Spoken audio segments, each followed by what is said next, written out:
live the life beyond the boundaries we set on ourselves, to live and to run boundless, to be inspired, to achieve, to overcome the mountaintop in our life.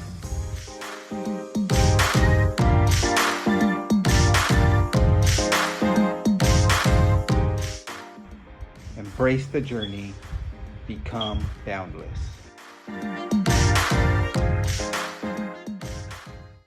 This episode is brought to you by Salt Stick. Hello, family. Welcome to another episode of LiveRunBoundless show. My name is Emily Hawgood, your co-host, along with the creator and host of LiveRunBoundless, Kenneth Pinckney. Today, we have the incredible honor of interviewing Meghan Hicks.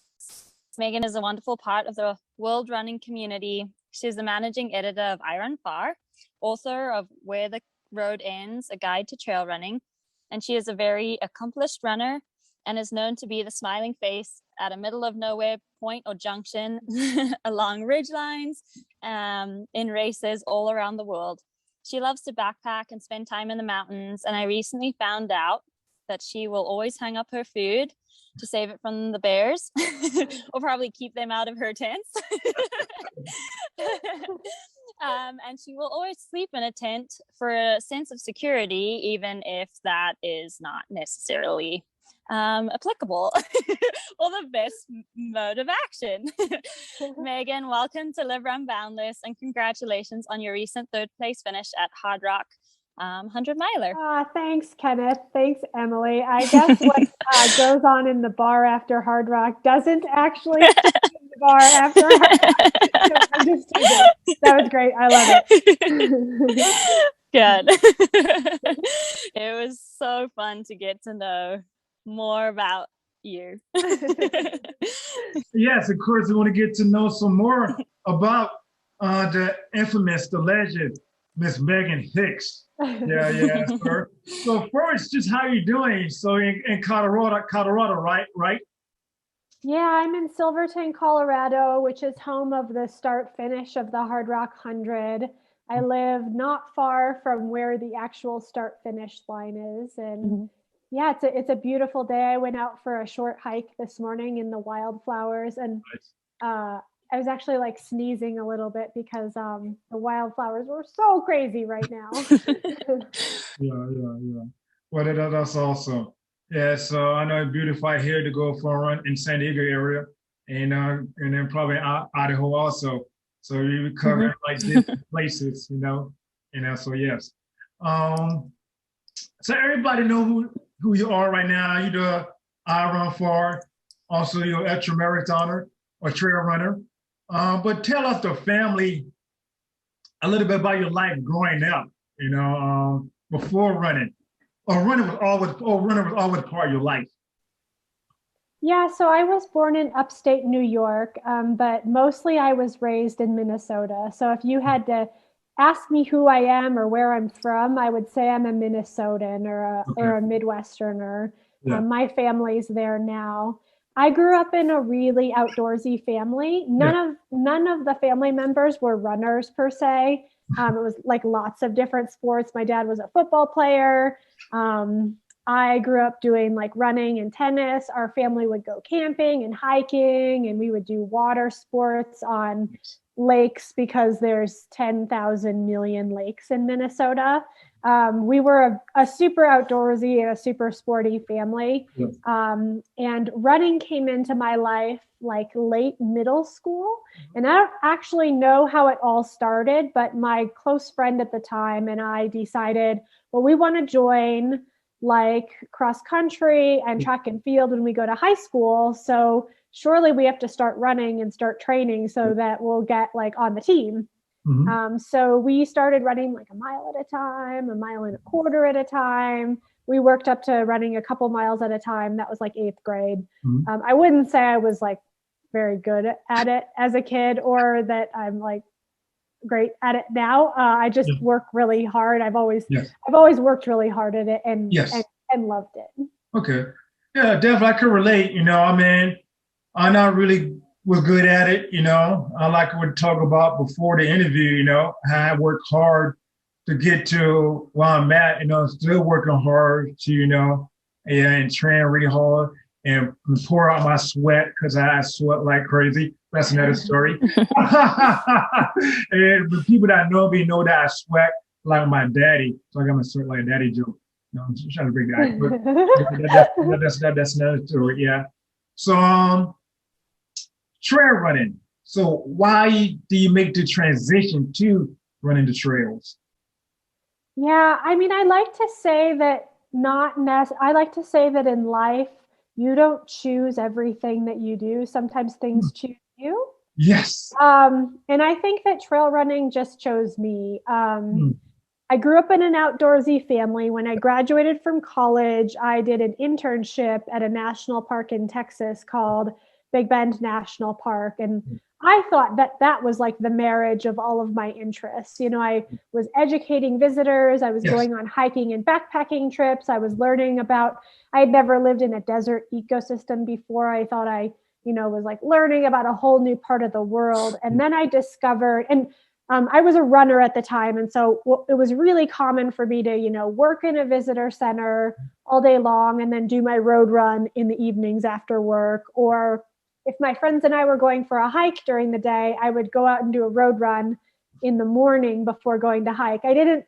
know that trail running was a thing, but a trail runner moved to the park, and we're a very isolated, interconnected community. And as soon as a trail runner moved to the park, I was like, who is this person? What is this sport? Please take me and show me how it works, because it sounds like this is truly like marrying all of the interests in life. And so, I think I'm sure that oxymoron of the day, I'm pretty sure trail running would have found me in any case, but those were the circumstances. How is it like opening up your eyes to like, wow, I get to like do this every day just as my training, like go out and backpack and run and combine all the loves and do it competitively? Yeah, I guess I'm really lucky in that a lot of people struggle with if your hobby is your profession, like keeping the passion going. And like a lot of people have nicknamed me a border collie, in that like I do eventually get tired. I require a nap, but then I'm good to go again. I do have so far boundless enthusiasm for like, trail running being a career and a hobby and all of that, sort of wired together. I don't know how long it'll last, but we'll ride the journey while it does. So I love that. I really love that. And so like transitioning to kind of your hard rock journey, I think I always, when I ask about races or hear people's stories, it's never like just about the day. It's all about how the journey came about and what you felt being out there, but also to get to that start line and then ultimately get to that finish line. Maybe you can just share a little bit with us about how it all came together. Yeah, I mean, I don't think anybody has a short-term relationship with the hard rock. It seems like it's at least like a quarter lifetime type journey. Mine started about 10 years ago when I came to Hardrock. I think it was in 2010 as a spectator. And I ran a lot. I was doing ultras, but I hadn't done anything in big mountains really. And the amount of vertical and the storms and the altitude and all of the factors that make Hardrock really unique were super intimidating to me. And I remember watching the race unfold thinking, well, that was fun, but I'll never do that. But that's probably like the last thing that you want to say if you to a pretty determined person, because then that just makes you want to do something more. So I think it took me a couple of years to like work up the courage and the experience to start putting my name in the Hardrock lottery. And then, in 2015, my name was chosen. 2015, 2016, and now 2021, my name was chosen in the lotteries. And so, I've gotten to do the race 3 times, which I consider to be a huge privilege, because I know, gaining an entrance to this race is like winning the lottery. out in the real world. For sure. Especially, it's such a big challenge. Like, it was cool to be there and see just how big it is. I think on paper and through videos and hearing about people's experiences, you only get half the story. When you're like on the sideline cheering or pacing, you just see how big it is, how massive this race is, but then how tiny and small and intricate and close-knit it is. And I think that's a really special part that you don't see a lot in a lot of other races, like all around the world. Have you really felt that community feel? And do you feel, just like a special part of it? I mean, you're moved to Silverton, so that I know. At this point, Hardrock has integrated itself into like, pretty far down, like soul level, heart level, definitely beyond the brain. I remember coming my first time a little over a decade ago and feeling a bit like a community outsider watching from the perimeter. I just was like, those people are so much more gnarly than me. I'm not them, they're not me, I'm not a part of it. But like, you don't tell a goal-oriented, pretty determined, like, that thought doesn't sit well in the brain of most people. And so like, I kept coming back and, showed up to group runs and showed up to the trail work and showed up to, volunteer where I could and to listen to the talks. And slowly but surely people just decided I wasn't going away. I love that, fully engrossing yourself. And did those moments like come to you during the race day? Like, maybe you can share a little bit about race day, or just like what you're feeling. And I mean, obviously a lot went down throughout the day, but for yourself and having storms come in, but it being beautiful weather too. Yeah, I mean, I thought that this year's Hardrock was pretty close to perfect conditions. It did rain. A few people got hailed on, but then the night was warm enough. Like, I never put on a jacket. My gloves stayed in my pack the entire time. I put on a rain jacket in a bit of mist, like on Handy's Peak, the course high point. But most of the snow was melted. I think I stepped on snow like 4 times. It had rained the week prior to the race, which the course is really steep, obviously, but going in the counterclockwise direction, there's very steep descents, like, descents that are like 1,400 feet per mile, type of offset. And the ground was like tacky because it had rained that week. And so you could just be like, I'm going, and not be cautious of like the kitty litter on the trail is going to roll out from under your feet. I thought conditions were pretty amazing. Always it's an adventure with the people there. We could do the whole podcast just on stories of like who I talked to and hung out with. Maybe one of my favorite hour or two on the course was spent with Michael Wardian, who's a beloved member of our community. He and I were leaving the Sherman aid station, which is mile 27. So like going on 1/3 of the way through the race. And I had sort of a tough start to the race. I didn't feel very good for the first hours, whereas he felt really good for the first hours, but then things changed and I had started feeling good while he had started feeling bad. And so we spent a couple hours together as we were kind of like, just both of us getting our bearings in the race again. And Michael Wardian and I go back a long time. And so it's really easy to pick up conversation with him. And so I'll remember for a long time the memory of walking up the Handy's Peak Trail and our little sticks like tap, tap, tap, tap, tap on the ground and just like talking with Michael. That was great. Jump around, but with the going off the community question, like you've seen the ultra running community like grow and change over all the years, and I really felt that at Hardrock. It's a very like concentrated, close community, which might be different even at like Western States or the skyrunning races or, I mean, anything. And just there's a lot more people involved, a lot more athletes. But what's like your favorite part of the community that kind of like keeps you coming back, keeps you asking questions and finding stories and loving being out there as much as you do, and like sharing that time with Michael Wardian and other athletes out there? Well, I can't pick one, but I can pick two. Perfect. The first one is it's a fundamental part of the human condition is that everybody has a story. Yeah. And everybody's story is so interesting.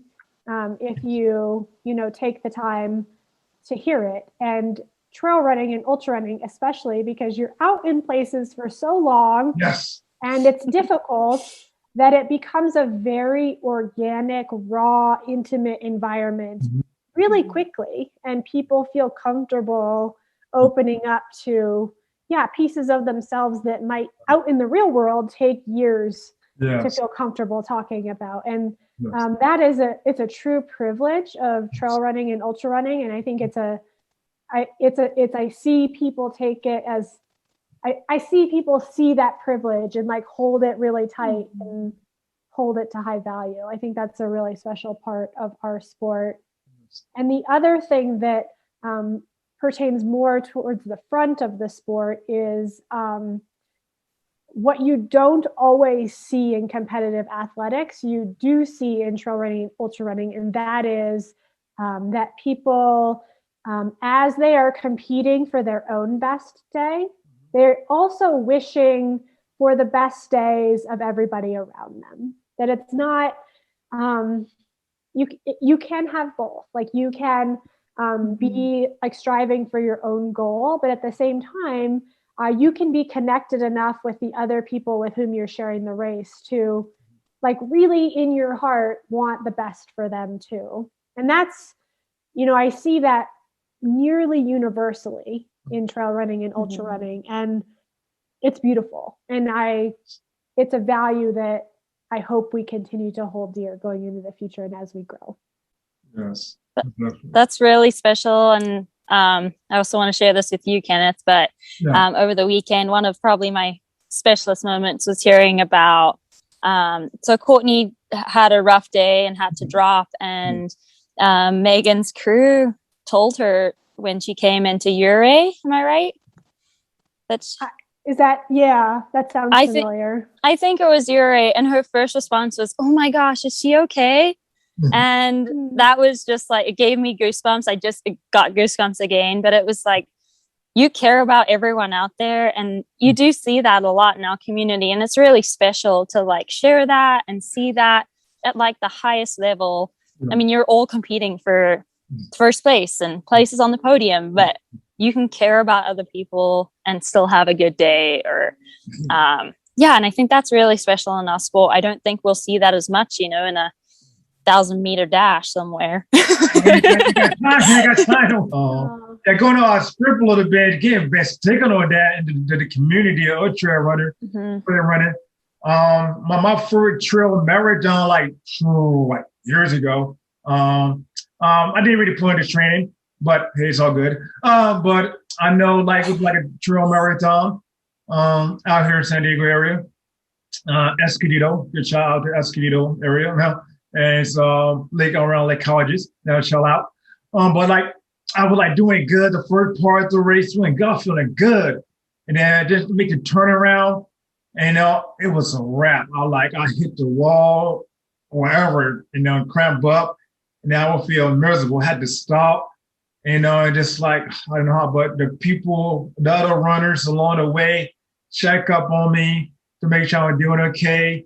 Give me some of some of what the electrolytes, wherever they had, make sure, and just the support, encouragement, because just like the runners, but it just with the love, even though they don't know me, I don't know them, but it's thought to make sure, I was okay, and so that's the beauty of trail racing, and trail running. That's a great story. I love that. Yeah. Mhm. Because I was hurting. I mean, but yeah. Yeah. Yeah. Yeah, and maybe like hanging on to that. I mean, just the community and the competitiveness too, especially amongst the women trail runners right now. I mean, we've had amazing people on just this podcast lately, like you and Sabrina on both ends of the Hardrock podium, and Sally McRae just winning Badwater. How like have you? Does it make you as excited as me to like see the women's field like really step up and not just be one person up there with the guys, but see like this whole like dust of women just like plowing through and just really being as competitive as the guys are and making it as an exciting journey, I think, for all of us to be out there and for the community to follow and support the women's race as much as the men's.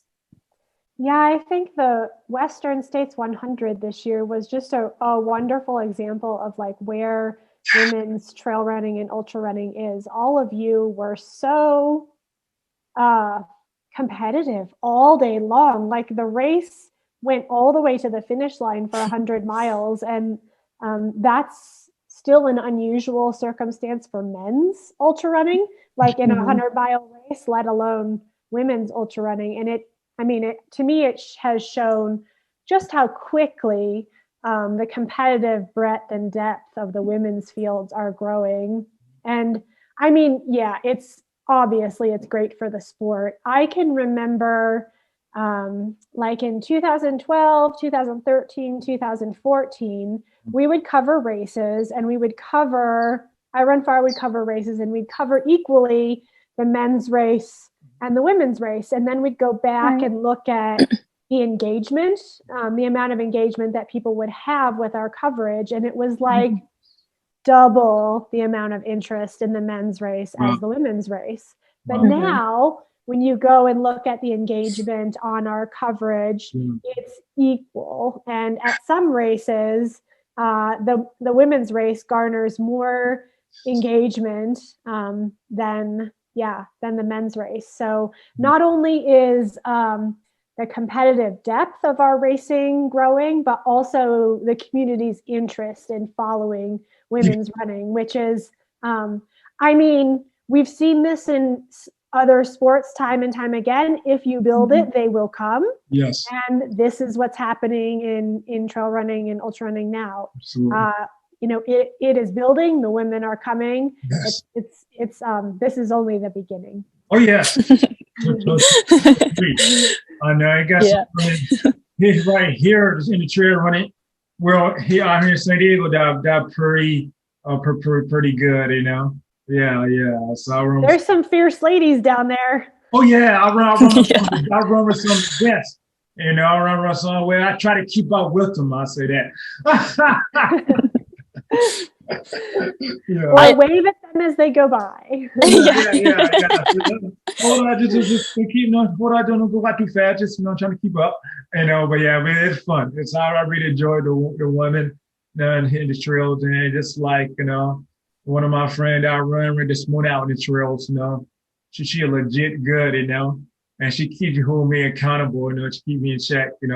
But she really don't keep. I make sure to keep me in check. Yeah, I definitely have some of my favorite memories have been shared with guys on the trail and just talking about community and like how fierce women are and how like none of the guys ever want to get into a sprint finish with a woman at the end of an ultra. And that's always entertaining. And Aaron Sensman at Western States, when he was going to drop off to Forest Hill, was laying on the floor and we were just checking he was okay, and he's like, yeah, well, first off, I'm dropping, and second off, these women. How are you so good? Yeah. Oh gosh. But then to just like share that time with the guys on the trail, and they just can just run so hard and so fast. Their times are just amazing too, and so it's so incredible to have not like closing the gap, but just being able to have more males and females out on the trail, sharing trail time and kind of building that community too. Yeah. And maybe, yeah, like Meghan, you can touch on that new policy that Hardrock's putting in to kind of improve that going forward for Hardrock and have more women out there to share time with the guys out on that beautiful course. Yeah, so Hardrock instigated its current policy system in 2013 in response to like a significant increase in interest in the race. And how what they wanted to do was to create basically an equal number of spots for longtime returnees, like devoted community members, to the people who have a middle number of finishes in the race, and to new people incoming. And the Hardrock committee put together they called it a diversity committee, and it's a multi-year committee. And the idea is to work on different diversity issues as the years go on, to help to diversify the Hardrock community and the starting line. And the first issue that they tackled was women, because if you look at the starting line of Hardrock throughout the years, you notice that there are far fewer women on the starting line as there are out in other ultras and as who apply to the race. And so the diversity committee and I got to be a part of that. And they did a bunch of statistical analysis that showed that unintentionally that lottery system was holding women back and disallowing women to get through the lottery at the same rate at which they apply to the race. And so they announced, we proposed to the board a change in policy. The board passed it, and it was announced at this year's race that starting in 2022, the number of women who will be on the starting line of Hardrock will equal in percentage as the percent of women who apply to the lottery. So for instance, this year, it was 10.9% of the starting line was women. However, it was like 16.5% of the lottery applicants for women.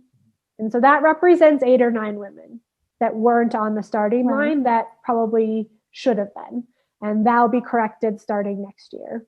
The diversity committee is continuing. I'm not in charge of it. I'm just a member of it. So I don't know what the next goals are, but I do know that there are trail running and ultra running is reckoning with lots of diversity and inclusivity issues. And so I look forward to seeing where we go next and what we do next. Oh, yes, definitely. I like that. Because the diversity is good, all way around. I'm not going to touch it a whole lot right now, but whether women or people of color, yeah. So I never know. I would have liked to take interest in trail running, and just love being part of the trail running community, So being from the South, being Black, we don't do that where I'm from, Yeah. But now trail running has found you, or you found it. Absolutely. I totally agree. I would have thought, I never would have thought it. I would fell all over the hills, the suffer fest, all of that, and come back for some more. It's just the beauty of it, just able to go there and meditate, and then embrace it surrounding, and I would have thought, so really it's just, I find a joy in it, so yes, definitely. Awesome. Yeah. But then getting back to you being the woman of many hats, you're the manager of the iRunFar. You're a runner, ultra trail runner, and you went from interviewing people at Western State to running the Hardrock, and then interviewing people again at Hardrock. So how do you manage all that responsibility? How do you, yes. Well, again, I have to go back to sort of one of my life mottos that I don't necessarily think you choose all your paths in life. I think things choose you, and they just get into your soul, and you can't help but take that up in your life. And I enjoy being a busy person. I like to have, I like my mind to be active. I like my body to be active. I don't like idle time. And so, I do like sleeping. That's a good trait. I'll go from like standing up to sleeping very quickly. Like the transition happens quick. No, but I mean, for me, I like to be busy, and I really the trail running and ultra running communities have given me so much over the years. I feel I'm a better person. Yeah. I know my path. I feel very focused, in part because of what this community and this sport has given me. And so I just feel inside of my soul, I feel compelled to do the same and provide for others. Okay. So you just really enjoy doing what you do, and I guess that's the key, so it looked like a responsibility, but also more of something you love it. You love just serving others in that way, the capacity, Mm-hmm. Yeah, so it's really just something that it just bring you, your passion. So yeah. Yeah, I don't think if you would have told me 15 years ago that this is where I'd be or what I'd be doing. But yeah, like things happen, and they happen for reasons, and for they improve you as you try to improve them. That's definitely awesome. I love it. Mm-hmm. So what is life for you outside of the running world?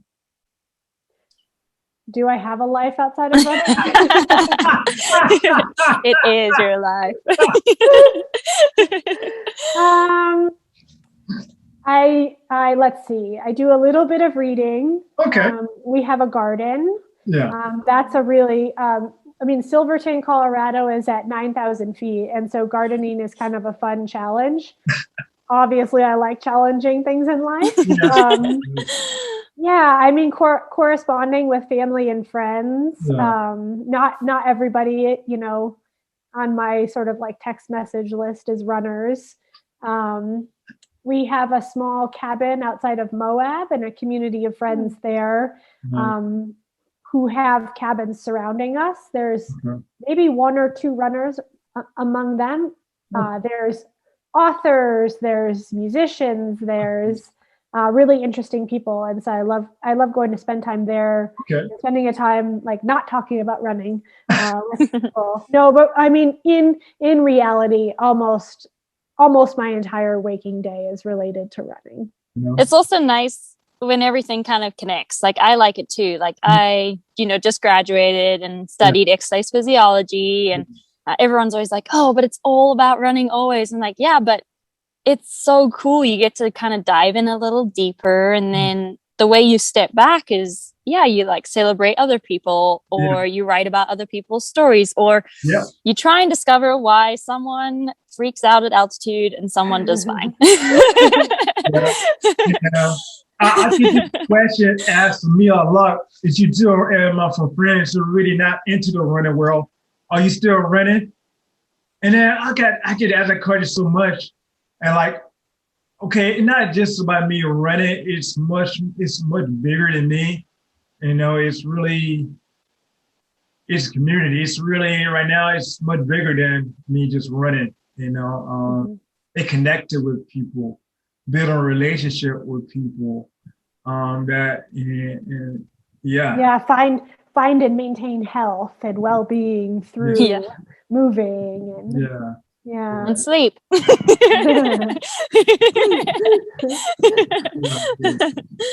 Do you have anything of like kind of along those lines or in life that have presented as an obstacle to you? Like anything you've had to work through or that has become part of your story?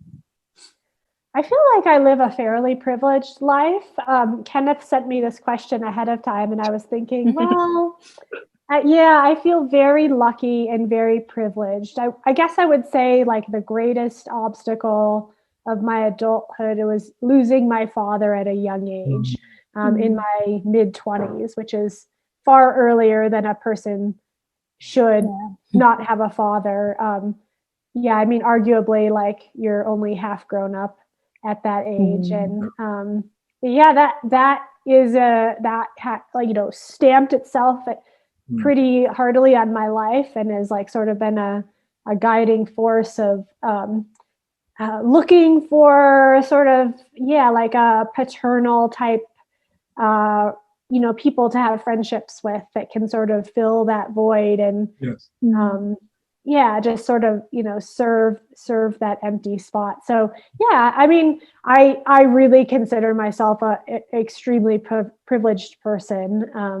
But yeah, living an adult life, like as a young adult without a dad, like that, I don't wish that on anybody. And it's a journey that you've got to live, and it's not always great.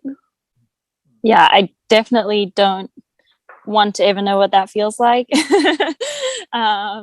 Is there something like super special that you shared with your dad in the time you had that kind of guides you or brings you a smile every day, something like that? Yeah, thank you for asking that. That makes me feel really good.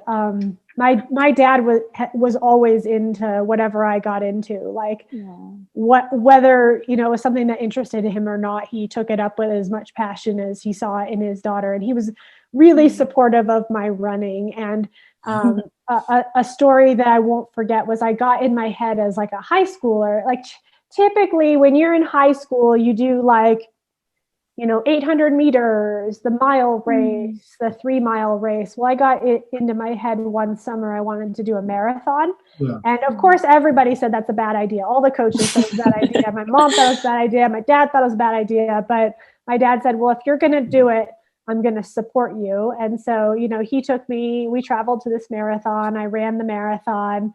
You know, I suffered through my first marathon, just as all good people suffer through their first marathon. And, you know, he handed me orange slices on the side of the road and sent reports back to my mom with like the first era cell phone, which was like this gigantic thing. And so I get to take that memory with me through my running these days. Is, you know, in trail running and ultra running, you have hours of time by yourself to think about stuff. And I get to bring up that memory of like watching him on the side of the route holding orange slices and the gigantic cell phone reporting to my mom.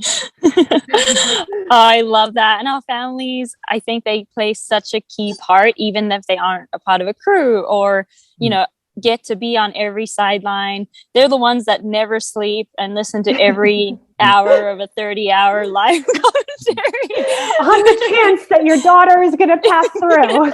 Yes, exactly. And that's so special. I'm so glad you have, you know, that amazing memory. And I'm sure many, many more and he runs with you all the time. And that's really special. And I love that it's become part of your life to like make running part of every corner, because obviously he supported that, and that's really special to hold that close to your heart.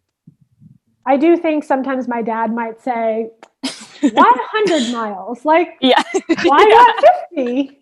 Why not 25? Why 100? I know it. I love it. That's a great to have. It's true. Number one crazy supporter. I wanted to ask you, what is your greatest joy in running? But that probably be what it is right there with your dad. Definitely. I mean, I think on a daily basis, the reason why I run is for, you know, like whole body well-being, mind, body. I think it's really healthy to be outdoors. I think it's healthy to have time away from electronics and light fixtures. I think it's healthy to like, you know, sometimes be by yourself and sometimes be with others, to take time to see the natural world. I think there's so many things about being outside and running that, can improve your mental and physical well-being. So I run because I want to be a healthy person. Yes, definitely. I totally can relate. I mean, you're just on point, you know. Many different reasons why, you know, for being a healthy person, not just physically, but mentally also, you know, to get away from the noise, good meditation. Also had great conversation also, you know. There's a couple of ladies I run with, you know, we had some deep, especially last week, we had some deep, meaningful conversation about life. And I tell her, okay, just let me, okay, get my breath, come on, just calm down, let me get my breath up the hill. She was talking. I mean, she meant well, she was talking, you know, she all down her chest. Okay, just let me finish running this hill. Or let me slow down, get my heart rate down a little bit, and I could talk. And kind of going off that, I mean, like you have this boundless energy for being out there and enjoying the trails and the mountains and the wildflowers. And just from talking with your crew the other night, it was really special to like hear how much time you spend with them out there. And I know it's not all easy, like training for big things to, you know, do big mountains and stuff like that is just, I mean, there's a big mental side of it too, when things do get hard or you don't feel like oxygen exists. Which doesn't at Hardrock at times. Yeah, I don't know. Always. I think it's a figure of our imagination. But what is like your boundless motivation or passion for being out there and working through those hard moments? And then also just like taking in every moment of boundless excitement and joy for being out in the mountains. I just think, and we've kind of said it several times as we've been talking, that running is a metaphor for life. Ultra running is a metaphor for life. Like not every day in life is good, and that's normal. Some days are awesome. And yeah, like I think the resilience that you build as an ultra runner, like obviously helps with your running, but like really the resilience that you build with ultra running is more to help you with life. Yes. And to make you a calmer person, make you more able to process a challenge and adapt. I mean, every day is about, you know, growing and adapting and evolving just a little bit. And I think the skills that we learn as ultra runners directly translate to what happens every day. Yes. For sure. 100%. I love that. For our listeners, like, do you have a go-to method of fueling out there for those big races? I'm the wrong person to ask that question right now. Up until 2 years ago, my nutrition worked really well. I didn't have problems, but for the last couple of years, I've had like ascending problems with nutrition at races. In fact, that was a big struggle for me at this race. So it's your body changes and what you can tolerate and digest changes. And so it's something that I have started to work on, but Hardrock really showed me it's time to do much harder work on it. So yeah, don't ask me right now, non-expert here, to a sad email that my next race had been canceled because of the ongoing pandemic. I was going to race the snowman race in Bhutan in October, which was a 5-day invitational stage race. And now it's been postponed for 2 years in a row for COVID. So I'm currently shopping and waiting for inspiration. So anybody has ideas of beautiful places to run? Come down to San Diego. You know, we got the Noble Canyon in that September, or maybe Lake Hodges in October. You're more welcome to come down to San Diego, you know. Yes. Thank you. Yes, yeah. I'll take you up on that offer. Yeah, definitely. That'd be great. You know, it'd be great. I tell you, that's my friend Meghan Hicks. You know, I got connected. I love it. Have you got a favorite race from around the world or a favorite spot? Because I know you've traveled and not raced. That's a really hard question. I think, I know. I think my favorite experience, like combining people and place and style of race, is the Trans Atlas Marathon, which is a a multi-day stage race through the Atlas Mountains in northern Morocco, put on by a very well-known Moroccan ultra runner named Mohamed Ahansal. He's like a 5-time winner of the Marathon des Sables and a over 10-time finisher. He's an icon of Moroccan trail running and ultra running, and he puts on this fantastic race where you run about 40K a day between small villages in the Atlas Mountains, and sometimes you camp in the village. Sometimes it's a more remote type of hut type of thing, and you basically travel across a portion of the Atlas Mountains over the course of this race. I think it's maybe 300 kilometers total, something like that. Beautiful. Yeah, a beautiful experience because of everything tied together. Like, it's just good people in an amazing place. Yeah, but it's just some for people to enjoy. Yeah, and I'm grateful for you for trying to connect different people and different stories, and bringing new voices. It's been fun to look through your podcasts and to listen to some of the voices of people I haven't known or haven't heard before. So thank you to you too. Yeah, thank you.